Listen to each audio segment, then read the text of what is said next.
Good morning વિદ્યાર્થી મિત્રો। ગઈ વખતે આપણે કાવ્ય 2 આજની ગળી રળિયામણી એ જોઈ હતી। આજે હવે પાઠ 3 સમજીશું। પાઠ 3 પરીક્ષા પાઠનું નામ છે। તમે પણ ચોપડી ખોલજો એટલે જરૂરથી ખબર પડશે। પાઠ 3 પરીક્ષા। પરીક્ષાનો અર્થ તો તમે સમજો જ છો કે પરીક્ષા કોને કહેવામાં આવે છે। પરીક્ષા એટલે બરાબર, એટલે પરીક્ષાનો અર્થ કંઈ સમજાવવા જેવું નહીં। હવે હું તમને કહું કે આ પાઠમાં કે એક છોકરો હોય છે, એનું નામ મહાદેવ છે। એ ખેતરમાં પડેલા ઢોરને કાઢવા જતા પરીક્ષામાં મોડો પડેલો મહાદેવ, જે ઈમાનદારીની પરીક્ષામાં પાસ થતો હોવાથી ઇન્સ્પેક્ટરે એને પરીક્ષામાં બેસવા દે છે। આ વાત અહીંયા આ વાર્તા એકદમ રસપ્રદ છે। હવે આ વાર્તા તરીકે હું તમને સમજાવીશ કે એક ગામ હતું।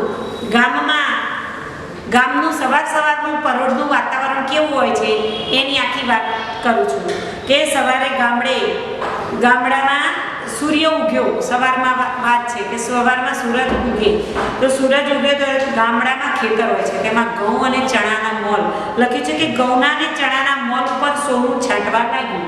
એટલે સમજી લો કે ગામડે ખેતર છે, ખેતરમાં ઘઉંનો પાક છે, ચણાનો પાક છે।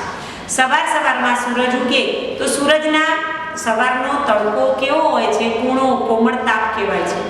એ તડકો મોલ ઉપર પડે, મોલ એટલે પાક, એ પાક ઉપર પડે તો હવે જેમ કે ઘઉં પાકી ગયા હોય, ઘઉંને વાઢવાની તૈયારી, તો એ પીળા પડી જાય છોડ, તો એના ઉપર સૂરજનો તડકો પડે તો તમને આખું ખેતર કેવું લાગે છે? સોનેરી।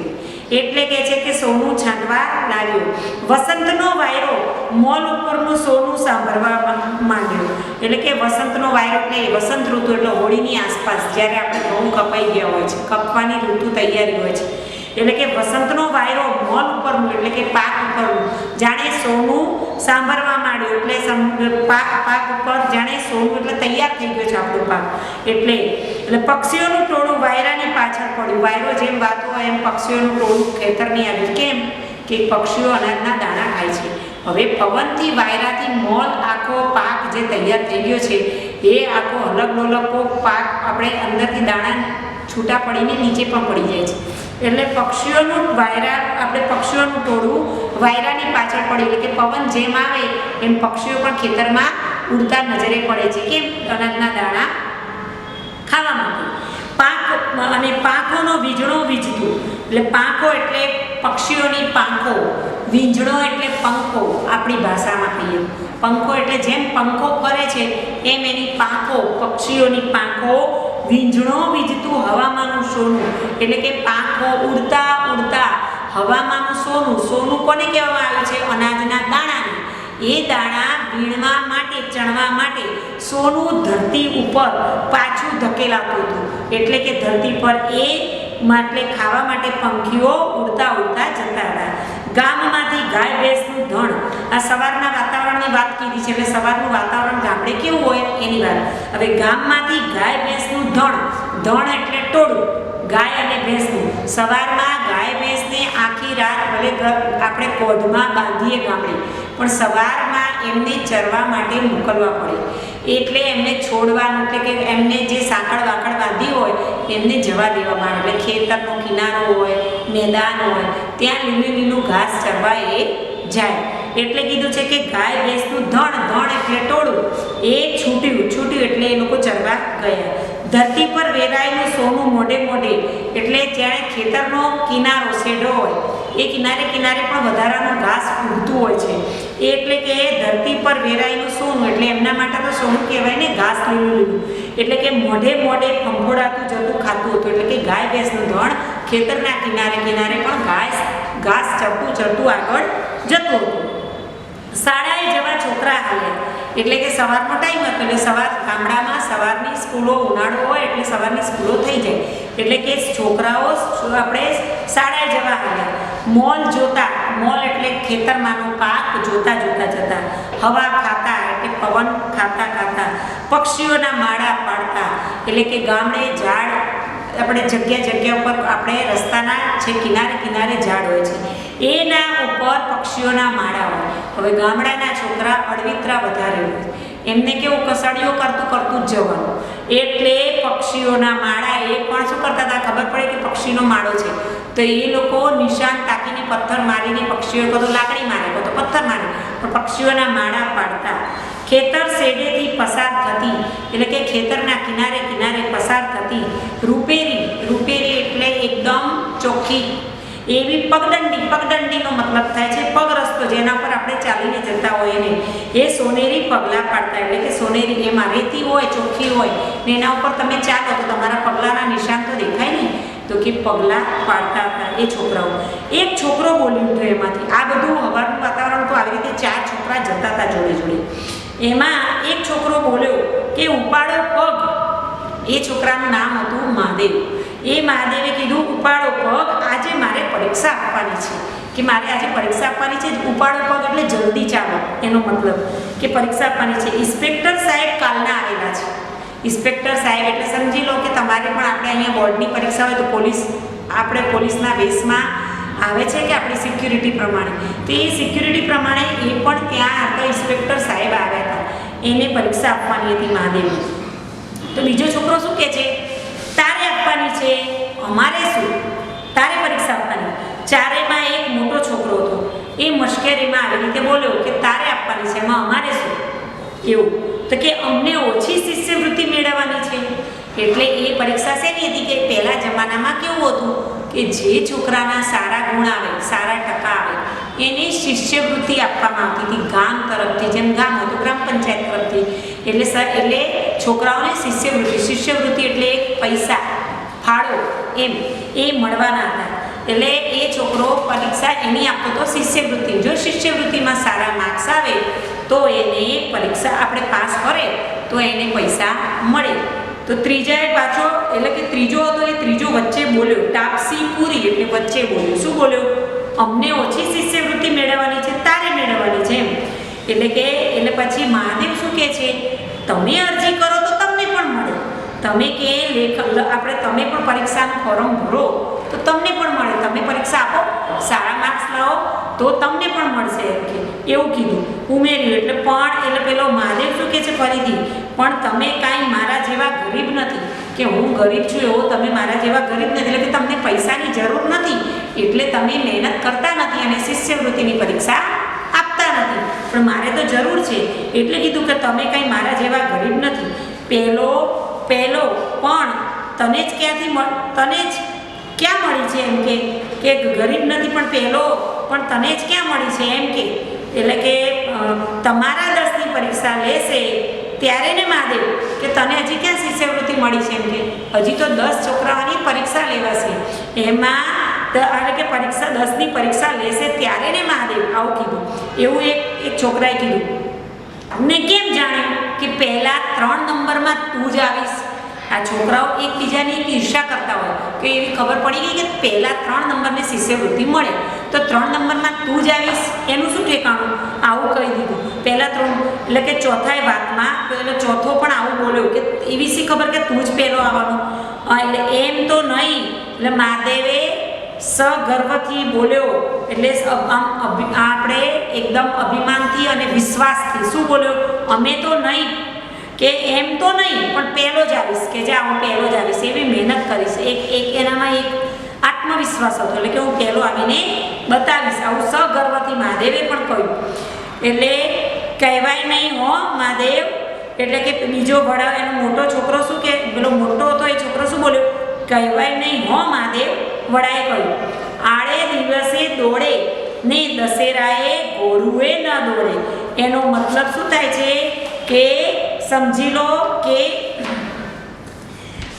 આપણે જે દરરોજ આડે દિવસે દોડે અને દશેરાએ ગોળુએ ન દોડે, કે જે દિવસે સમજી લો દર વખતે જે કામ થતું હોય પણ એ દિવસે એ કામ ના પણ થાય, એનો મતલબ એવો હતો.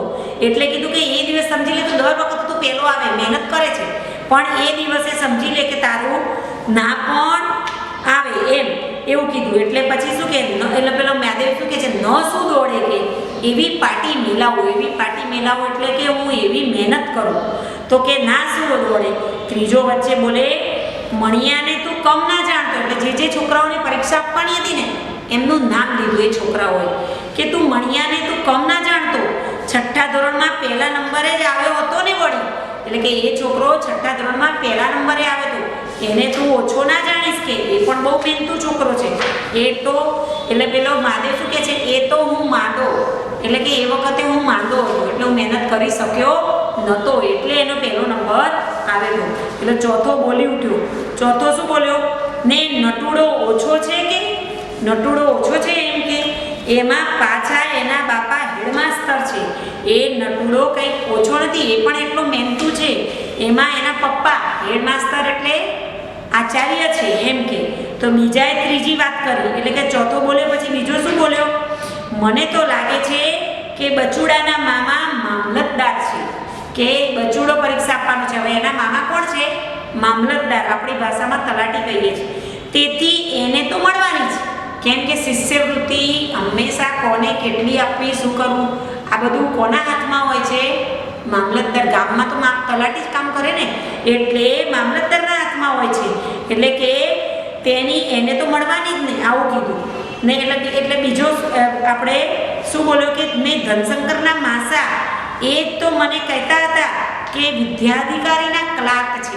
કોણ છે, વિદ્યાધિકારીના ક્લાર્ક, શિક્ષણ અધિકારી, જે આપણે શિક્ષણ અધિકારી કહીએ છીએ. તો કે વિદ્યાધિકારીના હેડ ક્લાર્ક છે, એમના તો હાથમાં છે. એટલે કે શિક્ષણ અધિકારી પૈસા કોને મોકલાવે, ગ્રામ પંચાયતના વડાને, અને ત્યાંથી પછી તેનું વિતરણ થાય. એટલે કે છે કે એ તો આપણે વિદ્યાધિકારીના હેડ ક્લાર્ક છે, એમના જ હાથમાં છે બધું. તોય મહાદેવ ન ડગ્યો, એટલે એનું મનોબળ મજબૂત રાખ્યું. એ જરાય એનું મનોબળ ઢીલું કર્યું નહીં, ને શું કહેવા લાગ્યો, ના રે ના, એવું હોત તો પરીક્ષા ન લે. આવું જ એમને કરવાનું હોય તો પરીક્ષા 10 છોકરાની લે નહીં. ખાલી તમે ઘોડા દોડાવો છો, ખાલી તમે ઘોડા દોડાવવા એટલે તર્ક વિતર્ક, એટલે કે નકામી વાતો કરો છો તમે, એમ કે ઘોડા ખોટા ગપ્પા ફેંકો છો, આપણી ભાષામાં એવું કહીએ તો. વડો એટલે કે મોટો છોકરો શું બોલ્યો, ઠીક ભાઈ, જોઈએ છીએ ને, મામાનું ઘર કેટલે દીવો બળે એટલે, એને એ કહેવત કીધી. આ કહેવત છે, એનો મતલબ શું થાય છે કે મામાનું ઘર કેટલે, એનો મતલબ કે હવે જોઈએ જ છે, પરીક્ષા તો લેવાની જ છે ને. તો એનો મતલબ આપણે મળી જશે કે વખત આવ્યો, ખરેખર શું છે તે આપણને ખબર પડી જશે. ટાઈમ આવશે એટલે ખબર પડી જશે કે તારું રિઝલ્ટ આવે છે કે નહીં એમ. એટલે મહાદેવ ખીજાઈ જાય છે, એટલે મતલબ આમ તાનમાં આવી જાય છે, અને શું કહે છે, હા હા, દીવો બળે એટલે, કે જોઈ લેજે કે દીવો બળે એટલે હું પહેલો નંબર જ લાવીને બતાવીશ. કેમ કે એની મહેનત કરવામાં આપણી ધગસ હતી, એના કારણે એ બોલ્યો કે હું પહેલો નંબર લાવું. મહાદેવ તાનમાં હતો. પછી કે સારું તો કેમ ભાઈ શંકા, એટલે કે પછી અંદર કહેવા લાગ્યા કે સારું તો કેમ ભાઈ શંકા. ત્રીજાએ વડા પાસે ટેકો માંગ્યો. હા સારું શંકા, સાચી વાત છે ને, એ કહે છે તો. એટલે કે હાથ તો વળી આપણા ગામનું નાક રહેશે. નાક રહેશે એટલે આપણા ગામની ઇજ્જત વધશે. કેમ કે આપણા ગામનો છોકરો પહેલા નંબરે આવે તો આપણા ગામનું ઇજ્જત રહે. આજે આપણે પણ, તમે પણ અહીંયા આ સ્કૂલમાં ભણો છો, તમારા સારા ટકા આવે તો તમારું નામ બોર્ડ ઉપર લખાય તો તમારા મા બાપની, તમારી સોસાયટીમાં કે આ ફલાણાના છોકરાના આટલા ટકા આવે તો એની ઇજ્જત વધે છે. એટલે એનું કહેવાનો મતલબ કે ગામનું નાક રહેશે. તો પહેલો આવીશ તો દર મહિને 15 રૂપિયા, પહેલા જમાનામાં 15 એટલે આજના જમાના પ્રમાણે ગણો તો 1500 રૂપિયા. તો સમજી લો તમને પણ, તમે મહેનત કરો ને તમને દર મહિને 1500 મફતના મળતા હોય તો તમને ગમે કે ના ગમે? ગમે ને. એટલે એ પણ એ જમાનામાં 15 રૂપિયા 1500 બરાબર હતા. એટલે કે પહેલો નંબર આવે એને 15 રૂપિયા, બીજો નંબર આવે એને 10 રૂપિયા, અને ત્રીજો આવીશ તો 5 રૂપિયા. આવી રીતે શિષ્યવૃત્તિ મળવાની હતી. એટલે શું બોલ્યો, 10 ને આપણે કે બીજાને 10 ને ત્રીજાને આવીશ તો 5. તો 5 ક્યાં છે ગાંડા? 5 પણ મફતના મળતા હોય તો આપણને કોઈ મફતના આપતું હોય તો એ પણ ક્યાં છે કે જે આવે એ હું મહેનત કરીશ. ત્રીજાએ લાગ આપ્યો, એટલે ત્રીજાએ એને ટેકો આપ્યો. ને ત્રીજો શું બોલ્યો, એનો આપણે ફાયદો ઉઠાવ્યો કે તને પહેલો આવે તો ને આપણને ઉજાણી મળશે. ઉજાણી એટલે આપણી ભાષામાં પાર્ટી, કે આ કે તારો કે પહેલો નામ આપણે નહીં કહેતા, પહેલો નામ ચાલો પાર્ટી આપો, એટલે કે છે કે આપણને ઉજાણી મળશે, એટલે કે આપણને પાર્ટી મળશે. ચોથાએ પાકું કર્યું, એટલે ચોથાએ શું બોલ્યો, હે ને મહાદેવ, સાચી વાત ને કે પાર્ટી મળશે ને. એટલે મહાદેવ શું બોલ્યો, નક્કી જાઓ. મહાદેવ મંજૂર થઈ ગયો. એટલે કે મહાદેવે મંજૂરી કરી કે હા કે ચાલો જાઓ કે હું પાર્ટી આપીશ, પહેલો આવીશ તો એમ. આ રીતે ચારેય છોકરા જીભના ઝપાટા મારે છે ને ચાલી રહ્યા છે. એટલે કે આ લોકો, આ છોકરાઓ અંદર અંદર વાતો કરે છે અને ચાલતા જાય છે રસ્તામાં. અડખે પડખે લડી રહેલી, એટલે કે આજુબાજુ ખેતર છે, એટલે કે અડખે પડખે લડી રહેલી એટલે ઉંબીઓને પસવારતા જાય છે. ઉંબી કોને કહેવાય? ઘઉંના છોડ ઉપર ઘઉં ભરાતા હોય, એની ઘઉંના દાણા ભરાયા હોય એની ઉંબી કહેવાય. પછી આપણે બાજરીના કણસલા કહીએ છીએ, મકાઈના ડોડા કહીએ છીએ. ધોરણ 2માં ભણ્યા છો ત્યારે તમારે આ બધું આવતું હતું. એટલે કે આપણે આવી રીતે, એટલે કે ઘઉંના છોડની ઉપર આવતા ઘઉંના દાણા જે ભરાતા હોય એને ઉંબીઓ કહેવાય. એટલે આજુબાજુ ઘઉં આવેલા હતા, એટલે પવન આવે એટલે ઝાડ હાલે ને, એટલે કે પસવારતા, એટલે આમ હાથેથી કરતા કરતા એ લોકો રસ્તા ઉપર જતા હતા. મોલ ઉપર બેસવા જતા, એટલે કે પાક ઉપર બેસવા જતા પક્ષીઓને ઉડાડતા જાય છે. જે મોલ પાક તૈયાર થઈ ગયો છે, અનાજના દાણા ભરાયા છે, એ અનાજને દાણા ખાવા માટે પક્ષીઓ બેઠા હોય છે, તો એ છોકરાઓ, ચારે છોકરાઓ પક્ષીઓને ઉડાડતા જાય છે. દૂર દેખાતા એ ઝાડના ઝુંડમાં નિશાળ સામે લાંબી નજર નાખી દે છે. એટલે કે દૂર દેખાતા છે ઝાડનું ઝુંડ, એટલે કે ઝાડ જંગલ જેવું હતું, એ નિશાળ સામે લાંબી નજર પણ નાખી દે છે છોકરાઓ. ચારે દિશે પથરાઈ રહેલા મોલની ઉપર એમની ફરતી રહે છે. છોકરાઓ ચારે બાજુ આમ નજર, આ માથું ફેરવતા મોલ એટલે પાકની ઉપર, દિશા ઉપર જોઈ રહ્યા છે, ફરતી રહે છે. એકાએક મહાદેવની નજર થંભી જાય છે. આમ જોતા એકદમથી દેખાય એટલે આપણે નહીં કંઈક એવું જોવા મળે તો આપણે એકદમ એકી ટસે જોઈએ છીએ. તે મહાદેવની નજર થંભી જાય છે, એટલે અટકી જાય છે. અટકીને એકદમ ચાલતો ઊભો રહી જાય છે. એ ચારે છોકરા ચાલતા હતા તે ઊભા રહી ગયા. હવે કેમ ઊભા રહી ગયા કે જો એ બોલી પડે છે એના મોઢામાં. એ જોવે છે, એની નજર ખેતરમાં એક ગાય પેસી ગઈ છે. એ ગાય જોઈ લે છે, તો એ ગાયને આપણે જોઈ ગયા એટલે ગાયને એના મોઢામાંથી નીકળી જાય છે કે એ ખાઈ જવાની, એવો શબ્દ બોલે છે કે ખાઈ જવાની. એટલે પેલા ત્રણેય જણાને એમ કહે છે કે ખાઈ જવાની, આવું કેમ બોલ્યો? એટલે ત્રણેય જણા અટકી જાય છે. એટલે મહાદેવની નજર ભેગી નજરને ગૂંથે છે. એટલે કે મહાદેવ ક્યાં જોઈ રહ્યો છે? તે ત્રણેય છોકરાઓ મહાદેવ નજર જ્યાં જોવે છે ત્યાં ત્રણેય છોકરા જોવે છે. તો પેલી બાજુના ખેતર તરફ જોવે છે. એટલે કે પાણી સરખો કૂણો મોલ, ઘઉંનો મોલ છે. એટલે કે પાણી જેવો એકદમ મુલાયમ, ચમકતો પાણી ચમકે એવો કૂણો ઘઉંનો મોલ છે. એ સારસ પક્ષી તરતું હોય, સારસ પક્ષી હોય છે પાણીમાં, એકદમ હોડી તરે ને એમ તરતું હોય. એટલે કે સારસ પક્ષી તરતું હોય એવી એક ગાય છે.